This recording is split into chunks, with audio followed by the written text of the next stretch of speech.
Alrighty, well, welcome everyone. We are back on the hard refresh, and this is our first official episode with a guest. I don't need to mince words in any way, shape, or form in expressing gratitude for Junaith for joining us today. We're going to get to his introduction in a second, but before we get started, today's episode, just a quick overview, is going to be about the smart building Blindspot. Smart buildings are really cool, but are they all what they're cracked up to be? I don't know. We're going to find out today's discussions.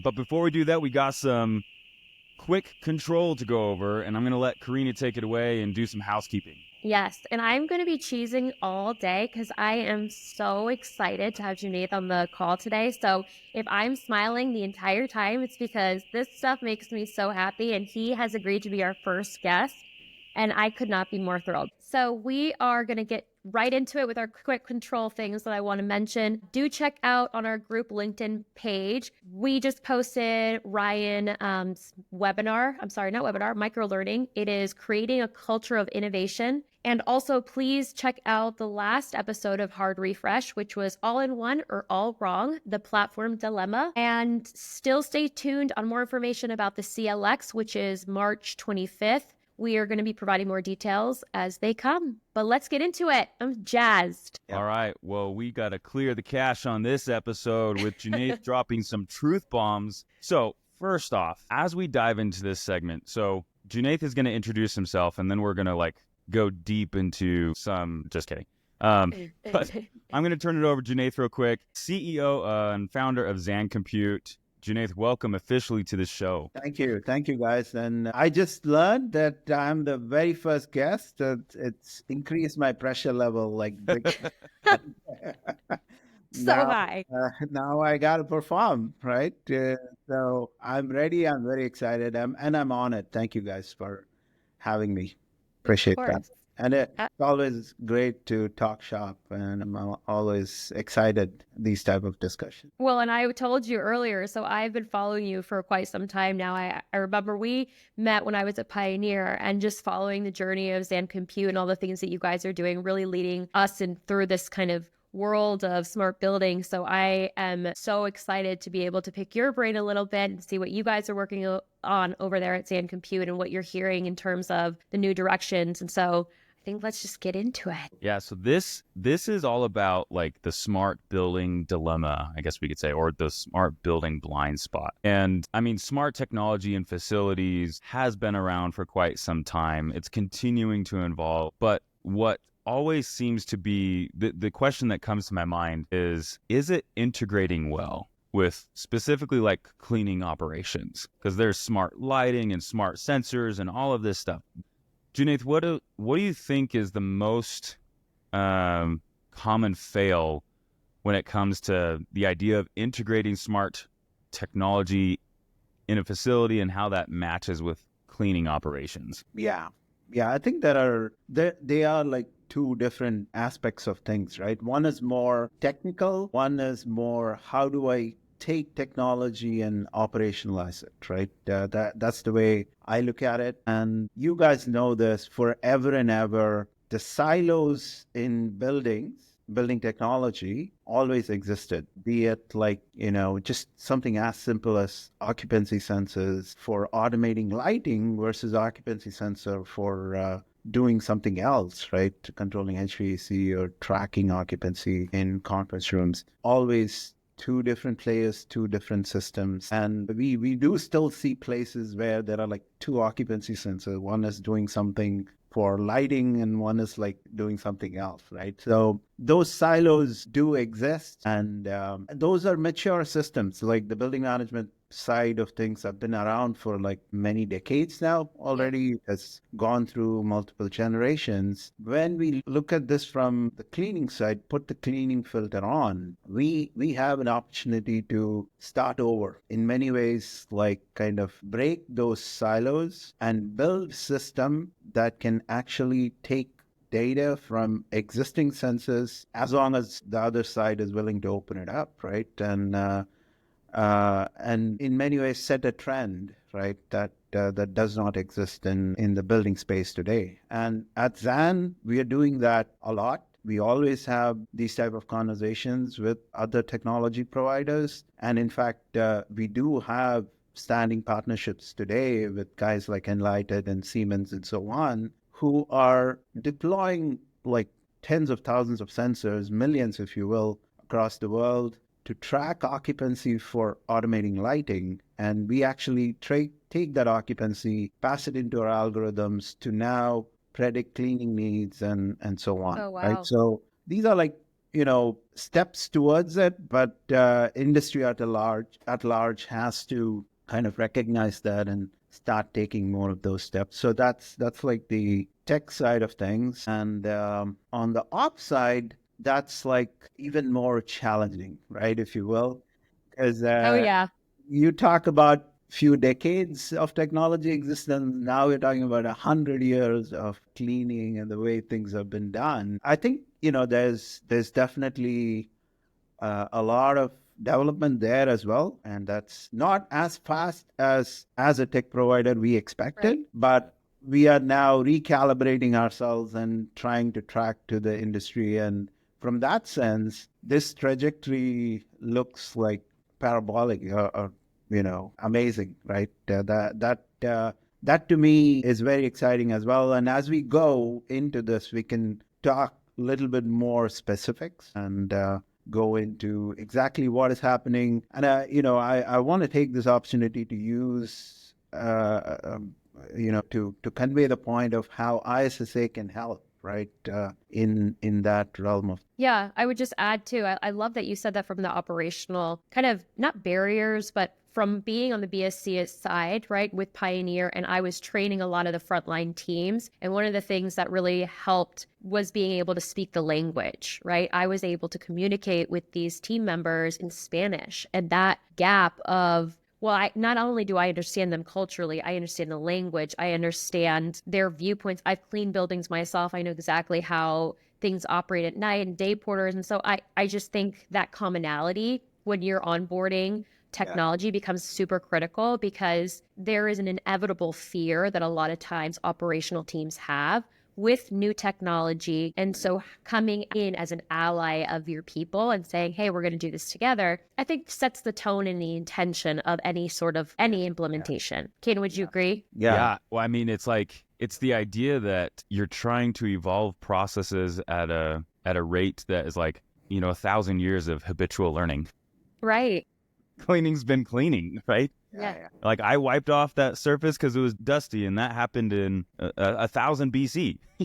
Right. Like, right. There was dirt on the table. We wiped it off. Yeah. It's fascinating. That has not changed in forever, and technology is like trying to challenge where this can go. Junaith, when you were talking about, I started geeking out in my mind when you were talking about how the lighting sensors is informing data back on if the room was occupied, which means if the room was occupied, it probably needs cleaning, right? And so I started geeking out. I mean, we geek out as software people all the time on this stuff, that just instead of having contracts for building service contractors in the future that says, I want you doing this, this, and this weekly, we will eventually get to, we're not there as an industry yet, but like ISSA leading the charge and constantly having like the industry trade shows and things coming together. They're pushing the education and narrative that as we unify, much more data is going to become available in the market. And we're going to switch from contracts that have predefined scopes to contracts that follow censored data scopes, right? It only gets cleaned if it was used. We're already starting to see that, right? The really? The contract, right? Yeah. It's less about how many people you have deployed, more about what's the cleaning level and how effective it is, right? And how it's helping with the building occupants and the customer experience and so on.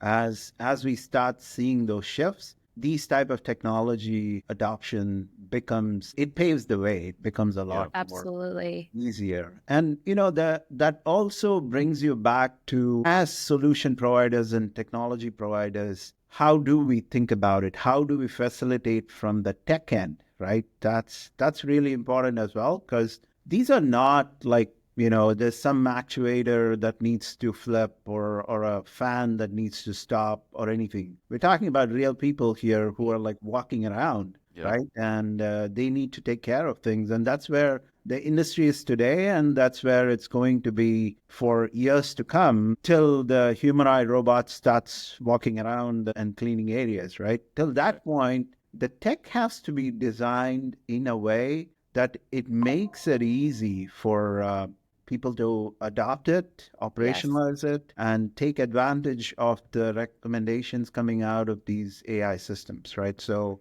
that's really important. So if I can take a minute, the way we think about it is going back to first principles, right? In cleaning, it's about areas, tasks need to be performed in that area. At what frequency do you perform those tasks and route, right? Like kind of, but that's the spectrum of things, if you Yeah. will. Now you got to go back and see how do you rebuild this in a way where you insert technology and kind of change the way things are done, right? Fundamentally. So IoT, AI combination kind of changing the frequency at which these tasks need to be performed. Because tasks need to be performed. We all know that you can't skip that. But at what frequency do you perform based on usage is a question that you need to answer and incorporate it into that program. You bring in robotics and AI, right, which is a physical form of the AI. That kind of changes the type of tasks as well. Now, you don't need to go vacuum that area with a person. The robot is doing it. The task is still getting done, but it's not a person doing it, but it's a robot doing it. So the task kind of changes. The nature of the task kind of changes, right? So then how do you build this program up with these technology ingredients in there to make it effective is where the secret sauce is of success, right? For these type of platforms and technology in this field in general. Well, and I love this because one of the things that we really were pushing was challenging the status quo. And I think this speaks to that because if you look at analytics, you can make better decisions. And so specifically, let's talk through like the periodic work schedule that's incorporated in the scope of work, right? A lot of these scope of works are ancient. We're still talking about emptying out ashtrays, for God's sakes. And majority of buildings, don't have those. And so I love the ability to be able to really lend to a approach of understanding work or work allocations and making better decisions based on data, but also based on what is actually needed. And that to me feels so good because you're seeing traffic patterns, lighting patterns, data sensors, and making this really great assessment. And to your point, Junaith, I think the people, instead of just mindlessly having them go to a specific set because it's set in the scope of work dated 1984, you're actually prompting them to go into a specific office because there was someone there.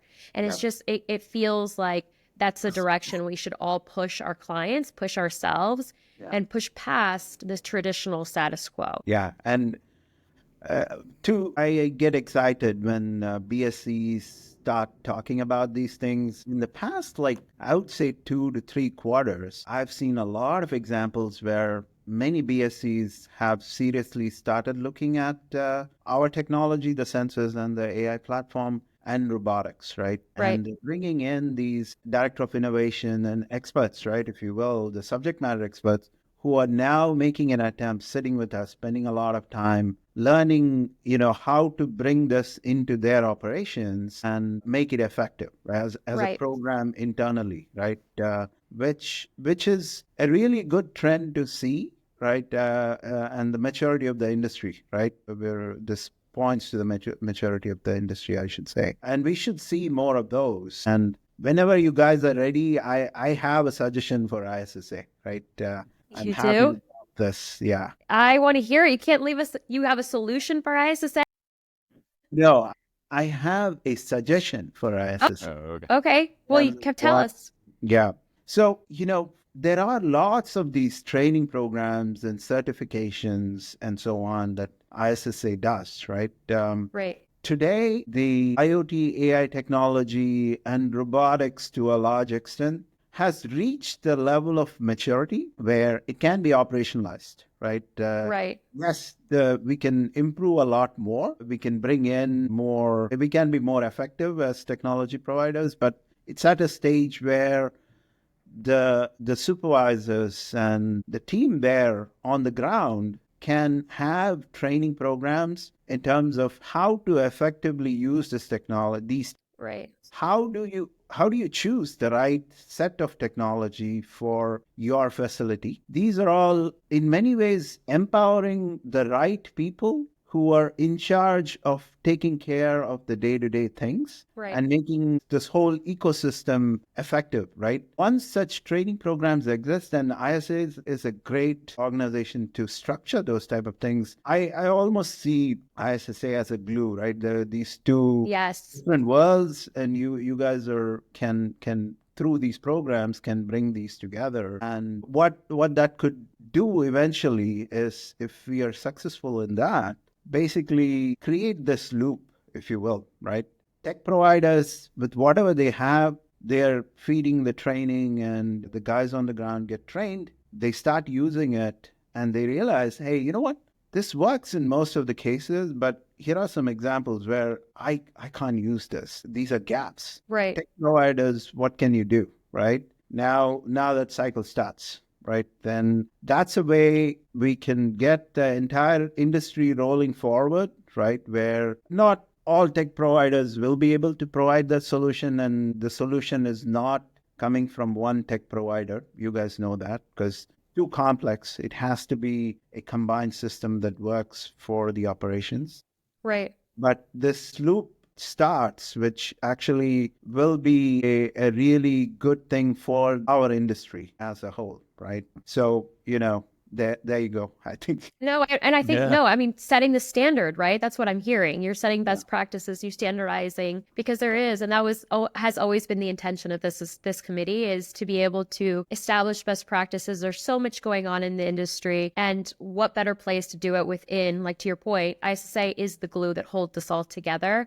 And if we can come and have that commonality of like, okay, these are the benchmarks, these are the standardizations, best practices, I think this is the best place to do it with the best audience as well. Caden, would you agree? Yep, that's a double click moment. Yeah. Double tap on that and agree with it. It is overall an industry that is so far behind in technology adoption that what we're trying to come together in is what other industries did, 10, 15 years ago, right? And so it's just exciting to be part of that evolution, and we're probably going to do it at a faster adoption rate, just because we will be doing it at a faster adoption rate, because technology is moving at rates that feel overwhelming to even keep up with, even as technology service providers, right? Every day something new comes out and you're like, well, we already decided this 3 days ago, Yeah. So that definitely does happen. So, Junaith, we like to keep these episodes semi-short and consumable, so I kind of want to lean into one last topic or question. I would love to understand the most valuable facility, in your experience, the most valuable type of facility that technology just seems to be booming in, from IoT and AI technology with smart buildings. Do you see a trend of like this particular type of facility? If you're doing this type of facility and you don't have this technology, like, you're behind, because these are the ones that are like this size and this type. Yeah, like what vertical? Yeah. Love it. Yeah, actually, there are multiple verticals, come to think of it, right? The immediate first one, I'm not ranking them, but listing all of them that are relevant here. Aviation has always been a big Really? one. I think it's for both IoT and AI, right? Large corporate offices, right, where there are like, 50, 100, sometimes even 400 cleaners, right? This has been really effective. And there are definitely other verticals like that we are starting to go into, right? Healthcare is one. Healthcare is a unique one. Right. Yeah. Actually learning a lot as we go through this process. And it so happens that with IoT and AI, I can't speak for the other tech pieces, but because we are involved in this heads down, I can speak for this one, that we can add a lot of value to that process. Even though it's a really unique process, it's much more tightly controlled, if you will. But in spite of that, this technology can significantly amplify operations. So we're starting to see success there. The other one is higher ed, right? Universities. We're starting to see that they're spread out, and people moving from one building to another, right? To take care of different areas. Yeah. But there's always room for efficiency there. So Yes, that would be top four. We've done other verticals, but if you to keep it concise, right? Yeah. These four are really good verticals to look at. Yeah, when you're dealing with hundreds of thousands of square feet and upwards of millions of square feet, it's just a massive space to manage, and that's just one location or campus of locations, right? That's right. Yeah. Where that the problem becomes, it just becomes so magnified because there's so many moving parts, and in a singular campus you could say, hey, 10 minutes of inefficiency times by 1,000 cleaning operators, Yeah. like that's a lot of waste. Yeah. Right. For a single facility to be experiencing. Yeah. And especially today's day and age where the churn is really high, getting that labor is becoming more and more and more challenging, right? Oh, yeah. So, it makes sense to look at these technology, but that's to my earlier point, right? It has to fit into your operations. And we have like software for those that helps people with that, right? That Yeah. going to first principles and building it up type of thing. That's the thought process we had. And that's how we put it together, and that's starting to resonate. That's a slight plug there, but in a way, that's at least we feel honestly that it's going to help the industry. And looking at it, I think it also propels you to serve your clients in a different capacity. Like we were seeing a lot of times where our clients were coming to us and trying to understand sustainability initiatives. And I think a system like a Zan Compute could really help in bridging that gap with sustainability. I mean, there's so many things, specifically in DC mandates that are coming down that buildings have to, or property teams have to abide by. And what better way than to leverage the partnership with a Zan Compute and have that metrics, because that's ultimately what drives is how can we serve our clients better and provide the analytics that they need to then serve their ownership.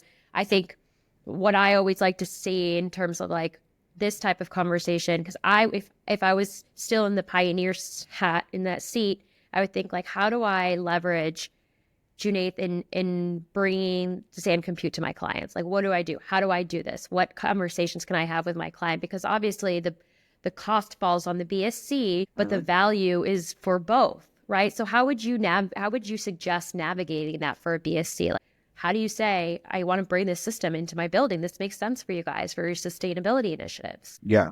So sustainability is an interesting one, right? The way it is defined today, I somehow feel it's still narrow. Yeah. We do a I would lot of agree. energy related stuff, right? There are huge pieces like that goes untracked, tracked like toilet paper dispensers, and we're a complete retrofit solution, right? So it's very easy for us to track those, and we end up seeing like 30-40% waste of those rolls, right? In many Right. cases, because it goes untracked, it doesn't hit anybody's radar. And in many ways, that is sustainability, right? We are destroying somewhere from 3% of the forest across the world to create these toys. I'm sure the consumer consumption is much higher than the commercial Right. side, but still 6% or 3% or 4% of deforestation to create these roles,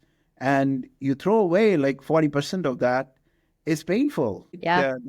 Yes. Drives me nuts. Sustainability right there. So I think that angle makes a lot of sense. And then the second one is around waste management. How do you track solid waste, not just the volume of it, but how heavy it is? So these are all sensing technologies that we have done with some of our progressive clients, right? Not to name names, but I'm in the Valley, Silicon Valley. So, there are a few who are like really, really diligent about those things. And we've done those type of rollouts, right? To give insight. Right. And that again is again one other area of sustainability that the overall quote unquote ESG programs should start looking at and incorporating. And that'll definitely expand to the BSCs right now, because BSCs are in charge of at least the swapping out of the paper rolls in many cases and taking care of the trash. They can play a big role in sustainability as well, as in addition to the energy side of it. For sure. Yeah. Fascinating. I could probably spend the next 3 hours talking.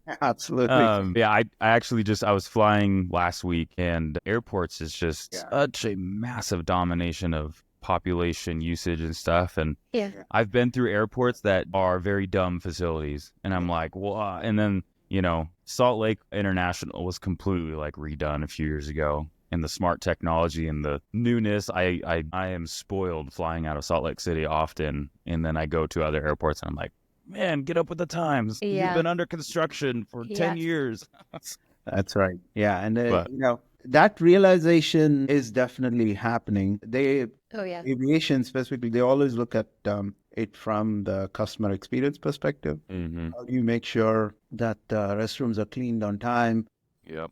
It leaves a huge impression with the passenger, 100%. right? So, and how do you make sure that you hear their feedback, use that to improve your operations further? So today we serve a lot of airports across the country, and that's like expanding vertical for us. Wow. That's exciting. So next time I'm in DC, Reagan, or Dallas, I want to see Zan Compute. Are you already in one of those airports? Not those ones specifically, but Soon. I wouldn't say we're too far away. We should get Yeah. there. Nice. You're like, hope you're listening, Reagan. There you go. Yeah, you know how to get a hold of me, right? Yeah. I thought they're just on speed dial. Yeah. That's a thing from 15 years ago. It's your favorite contact on your phone Yeah. now. But industry-wise, to the point that we had, right? It's usually like a tech adoption. They look at it like a bell curve, right? It's always Yes. those early adopters on the left end of the curve, and then it starts shifting right towards the median, right? That's when the adoption is really, really high. We have a lot of those early adopters, and I think the gap that always existed and now BSCs and FMs are realizing and they're fixing it is having somebody internally to kind of bring these technology and align it with their program. As that gap kind of gets filled and there are more and more people doing that in different BSCs, I think the right shift will start happening. And that's when the flywheel starts spinning, right? This whole feedback loop of, hey, this works, this needs to be tweaked, we can't use it in these scenarios, and the tech guys going and finding the solution. And AI, to a large extent, is going to help us accelerate that because you guys know this, you could collect the best data possible. If you don't process it and give it as an actionable recommendation, it's not getting used, right? Data sitting in a database, 100%. right? Collecting dust, right? So as we bring in more and more AI, processing that data, bringing it together, and it's not just the sensor data. In airport, for example, we bring in the airport schedule, we bring in various other requirements like weather and stuff like that, right? To our models to predict, okay, these are like tasks that you need to be doing day to day. These are tasks that comes in, right, as the weather kind of changes. So you'll have like forewarning of like tweaking the labor deployment in a way that you can balance these things and bringing in insights and breaking some of those traditional thought process, right? Go and clean the gates after every departure, right? Right. We have collected data where it shows that people hang out, especially if there's a restaurant nearby or cafe nearby, people hang out in the gate area, and it's not just enough to go there after every departure. You might have a different schedule for those gates where those things are. So finding those things and aligning with the customer's goal and making sure that we bring that value proposition of better customer experience or optimize operations or whatever that goal is through technology, right? That's critical. The more that examples that we start showing, the better are the pull then from the market to adopt this technology and shift us right towards that median. Yeah. That is so fascinating. I just thought of a question, but it would probably be another 30 minutes to go down that I want to go into. Junaith, we'll have to have you in the future again, because this has been fun. Excellent. And maybe it's just because of us in the industry, but whenever I travel, I've got like a judgment hat on, and it's probably not very fair. And this discussion today just made me like, I have more to judge now. Yeah. As I go through and be like, they're not doing it this way. Yeah. They need Zan Compute. Okay. Yeah, no, you set the bar very high. So we are definitely Yeah. going to have you back on because this is just the tip of the iceberg for us. And we're super excited to continue to, I think also a CLX is in your future to come and teach something because you put the seed and we're going to water it and we're going to have you come be a part of it because we're really excited to kick off this CLX series this whole year. I think you would be Yeah. incredible to teach one of those. Yeah, absolutely. I'm happy to do that, guys. And Yeah. at the right time, maybe bring in one of the subject matter expert on the cleaning side and kind of Yeah. have a combined discussion in terms of tech. Because once you wear the tech hat, Yeah. that's a hammer, right? You're gonna try to go hit everything. Somebody needs to like kind of put the brakes on. Hey, Yeah. not practical given what is Yeah. so. We all needed that time to time, and that's how this thing evolves and gets to the next level. Absolutely. We all lean in, work together. Yeah. Well, hopefully all of you listening enjoyed that today. Connect with Junaith on LinkedIn. Where else can they find you, Junaith? Twitter, Twitter? yeah, Twitter, Nice. X? Nice. Yeah. I'm going to go Great. give you a follow on X right now. Me too. I'm jumping and in. Yeah. Love it. Okay. yeah. Appreciate you. Catch us next time on Hard Refresh, everyone, and look forward to more guests in the future for more awesome conversations. Thanks for tuning in.